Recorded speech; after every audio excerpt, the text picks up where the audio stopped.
एक छोटे से गांव में सखुबाई नाम की औरत रहा करती थी। वो बहुत ही गरीब थी, किराए के घर में रहती थी। उसके पति को गुजरे 2 साल हो गए थे। उसे एक लड़का भी था, उसका नाम था राजेश। वो पढ़ाई में बहुत ही होशियार था। पति के गुजरने के बाद घर चलने की सारी जिम्मेदारी सखुबाई के कंधों पर आई थी। साथ में राजेश की पढ़ाई का बोझ भी था। सखुबाई हमेशा सोचती कि उसका बेटा एक दिन बड़ा अफसर बने। सखुबाई जब काम करती तो राजेश भी उसके साथ जाता। सखुबाई लोगों के घर जाकर बर्तन मांजती तो कहीं खाना बना देती, तो राजेश बैठे बैठे लोगों के घर आए अखबार को बड़े ध्यान से पढ़ता। एक दिन जब राजेश अखबार पढ़ने लगा तो एक मालकिन ने बड़ी कुत्सित से कहा, अरे राजेश, अखबार पढ़ के क्या तू बड़ा अफसर बन जाएगा? इससे अच्छा तो माँ के काम में हाथ बटा, कम से कम उससे कुछ मदद तो हो जाएगी। इस पर राजेश बोला, मालकिन, मुझे बड़ा अफसर बनना है, कलेक्टर बनना है। हम किताबें नहीं ले सकते, इसलिए ज्यादा ज्ञान के लिए मैं अखबार पढ़ता हूँ। मालकिन बोली, तुम और कलेक्टर शक्ल देखी आपने? और मालकिन जोर जोर से हंसने लगी। सखुबाई को ये बात बहुत बुरी लगी और वो दोनों वहां से चले गए। फिर सखुबाई ने शादियों में रोटी बनाने का काम शुरू किया। वो अकेली ही 15-20 किलो की रोटियां बनाती थी। इसके लिए वो सुबह 3 बजे ही अपना काम शुरू कर देती थी। उसके साथ राजेश भी उठता था और माँ को मदद करके अपनी पढ़ाई करता था। एक दिन अचानक मकान मालिक उनके पास आए और बोले, क्या सखुबाई, तुम और तुम्हारा बेटा 3 बजे ही उठ जाते हो और ये लाइट जलाते हो? बिजली का बिल ज्यादा आ रहा है तुम्हारी वजह से। एक तो बिल ज्यादा दिया करो या फिर कमरा खाली कर दो। और मकान मालिक गुस्से से वहां से चले गए। फिर राजेश ने लालटेन जलाई और पढ़ाई करने लगा। माँ भी उस प्रकाश में रोटियां करने लगी। ऐसे ही राजेश ने अगले कुछ साल जी लगाकर पढ़ाई की और क्लास में हमेशा अव्वल आने लगा। राजेश की लगन देखकर अगली पढ़ाई के लिए उसके गुरुजी ने उसे दिल्ली जाने की सलाह दी और खुद खर्चा उठाने की जिम्मेदारी ली। राजेश तो 22 साल का हो गया था। फिर क्या था, राजेश दिल्ली चला गया और वहां खूब पढ़ाई की। वो घंटों लाइब्रेरी में किताबें पढ़ता रहता। फिर एक दिन जब एग्जाम का टाइम आया, जाते जाते किसी गाड़ी वाले ने उसे ठोक दिया। राजेश जमीन पर गिर गया। उसके सिर और बाएं हाथ को चोट आई। अब वो सोचने लगा, मेरे बाएं हाथ में चोट लग गई है और सिर से खून भी बह रहा है। इस हालत में अस्पताल जाऊं या एग्जाम देने? अगर अस्पताल गया तो मेरा ये पूरा साल बर्बाद हो जाएगा और मेरे लिए मुमकिन नहीं है ये। फिर दिल्ली में रहने का मेरा खर्चा भी कौन उठाएगा? मेरे सिर्फ बाएं हाथ पर चोट लगी है, पर दायां हाथ तो अभी अच्छा है। मैं इस हाथ से एग्जाम दूंगा। और फिर राजेश वहां से सीधा परीक्षा केंद्र गया और परीक्षा दी। परीक्षा देने के बाद राजेश अस्पताल में भर्ती हुआ और इलाज करवाया। राजेश ने अस्पताल में भी पढ़ाई जारी रखी और इंटरव्यू अटेंड किया। फिर कुछ दिन के लिए राजेश माँ के पास गांव वापस चला गया। कुछ दिनों बाद रिजल्ट के दिन माँ ने अखबार खरीद कर लाया और राजेश को परिणाम देखने को कहा। राजेश ने रिजल्ट देखा तो उसने जोर से चीख निकाली, माँ, मैं पास हो गया, तुम्हारा बेटा अफसर बन गया, मैं कलेक्टर बन गया हूं माँ। ये सुनते ही माँ की आंखों से आंसू आ गए और वो दोनों रोने लगे। तो दोस्तों, क्या समझे इस कहानी से कि हमें हमेशा अपना लक्ष्य प्राप्त करने के लिए मेहनत करनी चाहिए। दुनिया चाहे हम पर हंसे या मजाक उड़ाए, लेकिन हमेशा अपने लक्ष्य का पीछा करना चाहिए। कामयाबी जरूर मिलती है। एक बार की बात है, काशीपुर नाम के एक गांव में जगन नाम का एक भिखारी अपनी बेटी गौरी के साथ रहता था। गौरी की मां का गांव में फैली महामारी के कारण देहांत हो गया था और जगन को ठीक से दिखाई नहीं देता। इसी वजह से उसे कहीं काम नहीं मिलता और मजबूरन उसे पेट पालने के लिए अपनी बेटी गौरी के साथ भीख मांगना पड़ता। लेकिन गौरी को भीख मांगना पसंद नहीं था। वो पढ़ना लिखना चाहती थी। जब भी गौरी पिता के संग गांव के सेठानी के घर भीख मांगने पहुंचती तो वहां उनके बेटे राजू को पढ़ते लिखते देख उसे खुद के लिए बहुत बुरा लगता और ये देख सेठानी ताने देते हुए कहती, हरिया, देख दरवाजे पे फिर से वही भिखारी होगा। कुछ भीख देकर उसे भगा जल्दी से। गांव में एक भी अस्पताल नहीं है और अगर इन मनहूसों की महामारी मेरे बेटे राजू को लग गई तो मैं क्या करूंगी? ये सुन दोनों दुखी होकर वहां से चले गए। तब गौरी ने कहा, पिताजी, सारा गांव हमसे दूर क्यों भागता है? क्या हम बुरे लोग हैं? तो पिताजी ने कहा, अरे नहीं बेटा, बुराई तो हमारी गरीबी और इनकी सोच में है। पिताजी, एक दिन मैं डॉक्टर बनकर आपकी आंखों का इलाज करूंगी। मैं इस गांव में एक अस्पताल भी खोलूंगी। बेटी, हमारे लिए तो 2 वक्त की रोटी जुटाना ही बड़ा कठिन है। ये सब तो बड़े लोगों के सपने हैं। काश मैं तुम्हारे लिए कुछ कर पाता। तभी एक औरत ने गौरी को पास बुलाया और कहा, अरे ओ गौरी, अगर तुम हमारा टॉयलेट साफ कर दोगी तो मैं तुम्हें कुछ रुपए भीख दूंगी। गौरी ने उनकी बात मानी और उनका टॉयलेट साफ कर दिया। लेकिन गौरी को ये बात बहुत ही बुरी लगी। तभी गौरी ने यह फैसला कर लिया कि वो डॉक्टर बनेगी। गौरी ने अपने पिता को मंदिर के बाहर रहीम चाचा के पास बिठा दिया और वो खुद कई दिनों तक खिलौने गांव में बेचकर पैसे कमाने लगी। और फिर एक दिन गांव के शिक्षिका रेनू दीदी से मिलकर वो गांव के सरकारी स्कूल में पढ़ने जाने लगी। अब गौरी रोज स्कूल से आने के बाद खिलौने बेचती और पैसे कमाती और अपने पिता की देखभाल करती।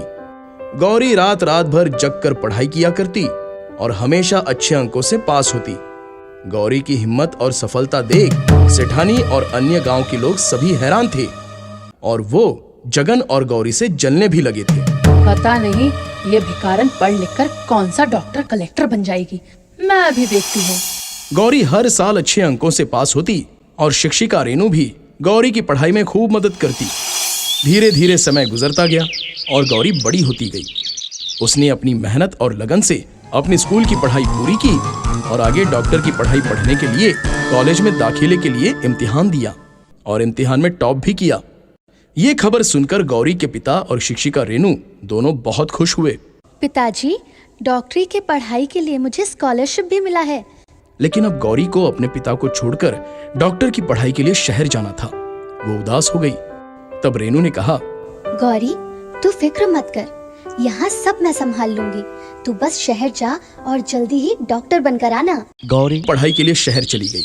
गुजरते समय के साथ वो अपने सपने की तरफ तेजी से कामयाबी के साथ बढ़ रही थी। कई दिनों तक उसकी कोई खोज खबर नहीं आई। कुछ साल बाद गांव में दोबारा महामारी की बीमारी तेजी से फैल गई और रेनू के पिता सहित सेठानी और उसका बेटा राजू सभी बहुत बीमार हो गए और नगर के एक छोटे से सरकारी अस्पताल में पड़े रहे। पर कई दिनों से कोई डॉक्टर नहीं आया। सब बहुत दुखी और उदास भगवान से जिंदगी की प्रार्थना करने लगे। तभी एक नर्स ने सभी को खबर दी, अब तुम लोगों को चिंता करने की जरूरत नहीं। आज सरकार की तरफ से शहर की सबसे बड़ी डॉक्टर साहिबा आपका इलाज करने आने वाली हैं। ये खबर सुन गांव वाले बहुत खुश हो गए। तभी हॉस्पिटल के सामने एक कार आकर रुकी और उसमें से एक डॉक्टर उतरी। नगर सरपंच ने उन्हें माला पहनाकर उनका स्वागत किया। जब वो अस्पताल के अंदर आई तो उसे देख सभी हैरान रह गए, क्योंकि वो डॉक्टर कोई और नहीं बल्कि वही भिखारन लड़की गौरी थी। गौरी ने अपने पिता के पैर छूकर उनका आशीर्वाद लिया और फिर उसने सभी गांव वालों का इलाज करना शुरू किया। गौरी के इलाज से ही कुछ दिनों में सभी ठीक हो गए। गौरी ने अपने पिता की आंखों का ऑपरेशन करवाकर उनकी रोशनी भी वापस लाई। गौरी की मेहनत, लगन और सफलता की वजह से एक बार फिर सारा गांव महामारी से पूरी तरह मुक्त हो गया और सेठानी सहित बाकी गांव वालों को अपनी गलती का एहसास हो गया। वो सभी गौरी को फूल मालाओं का हार पहनाकर उसके नाम का जय जयकार करने लगे और ये देख गौरी के पिता का सीना गर्व से चौड़ा हो गया। तो बच्चों, इस कहानी से हमें ये सीख मिलती है कि अगर गौरी की तरह मेहनत, लगन और दृढ़ निश्चय से किसी काम को किया जाए तो उसमें हमें कामयाबी जरूर मिलती है।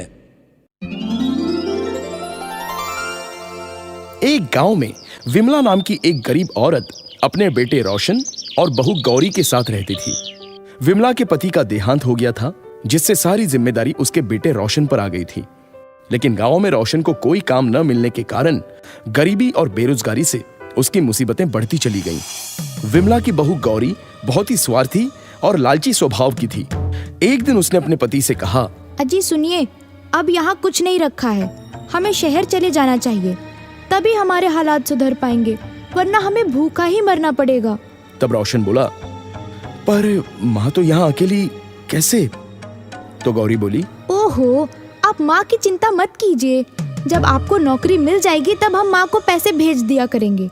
रोशन अपनी माँ को अकेला छोड़ पत्नी गौरी के साथ शहर चला गया। कई महीने बीत जाने के बाद भी उसकी कोई खबर नहीं आई। बेटे और बहू के शहर चले जाने के बाद विमला पेट पालने के लिए दर दर भटकने लगी और भीख मांगकर अपना गुजारा करने को मजबूर हो गई। वो हमेशा अपने बेटे का लौट कर आने का इंतजार करती, पर उनकी न तो कोई खबर आई और न ही उनकी तरफ से कोई पैसा। विमला मंदिरों और रेलवे स्टेशन में भीख मांगने लगी, पर उसे ज्यादा पैसे नहीं मिलते। और कई दिन उसे भूखा ही सोना पड़ता। विमला की आवाज बहुत ही सुरीली थी और उसे गाने का शौक भी था, इसलिए उसने गाना गाकर भीख मांगना शुरू कर दिया, जिससे बाद में धीरे धीरे लोग विमला का गाना सुनने के लिए इकट्ठा होने लगे। जिंदगी प्यार का गीत है, इसे हर दिल को गाना पड़ेगा। जिंदगी गम का सागर भी है, हंस के उस पार जाना पड़ेगा। विमला के गाने से लोगों का अच्छा मनोरंजन होता और विमला को भीख में थोड़े अच्छे पैसे मिल जाते थे। अब विमला रेलवे स्टेशन पर ही गाना गाती और उसे 2 वक्त खाने को भी मिल जाता। एक दिन विमला रेलवे स्टेशन पर बैठे गाना गा रही थी। जिंदगी प्यार का गीत है, इसे हर दिल को गाना पड़ेगा।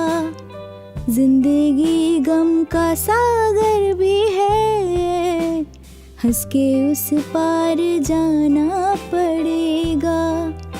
तभी वहां एक सज्जन व्यक्ति जिसका नाम था आलोक, वो विमला के पास आया। और आलोक एक फिल्म डायरेक्टर था। वो विमला को इतने सुरीली आवाज में गाते हुए सुनकर हैरान रह गया। वो विमला के पास आकर बोला, माँ जी, मैंने आपका गाना सुना है, आप बहुत ही सुरीली गाती हैं। मैं चाहता हूं कि आप मेरी नई फिल्म में गाना गाए। मुझे आपकी ही तरह एक नए आवाज की तलाश थी। यह सुनकर विमला की आंखों में आंसू आ गए। आलोक विमला को अपने साथ मुंबई शहर ले गया और विमला से अपने फिल्म में गाना भी गवाया और इसके बदले विमला को खूब सारे पैसे मिले। देखते ही देखते विमला का गाया हुआ गाना हर जगह खूब सुनने में आया और पसंद भी किया जाने लगा। वो हर जगह खूब मशहूर हो गई। अब विमला की जिंदगी पूरी तरह से बदल चुकी थी। वो एक भिखारन से मशहूर गायिका बन गई थी। उसे टीवी, न्यूज़पेपर में हर जगह दिखाया जाने लगा। एक दिन जब गौरी ने अपनी सास विमला को टीवी पर देखा तो उसकी आंखें फटी रह गई। उसके मन में पैसे का लालच जाग उठा। उसने तुरंत ही अपने पति रोशन को ये बात बताई और बोली, अजी, ये देखिए माँ जी टीवी पर। अब वो काफी मशहूर और अमीर बन चुकी हैं। कितने साल बीत गए, हम माँ जी से नहीं मिले। अब हमें उनके पास चलना चाहिए, आखिर हमारे सिवा उनका है ही कौन। तब रोशन ने कहा, हाँ, तुम ठीक ही कहती हो। रोशन और गौरी दोनों विमला के पास पहुंचे, जहां वो एक बड़े बंगले में रहती थी। सिक्योरिटी गार्ड ने दोनों को अंदर जाने से रोका। तब विमला ने अपने बेटे की आवाज सुनी और वो फौरन बाहर आई और अपने बेटे को देख विमला की आंखों में आंसू छलक पड़े। उसने फौरन अपने बेटे को गले से लगा लिया और रोती हुई बोली, मेरा बेटा, आज याद आई तुझे अपनी माँ की? मैंने तुझे कितना तलाश किया।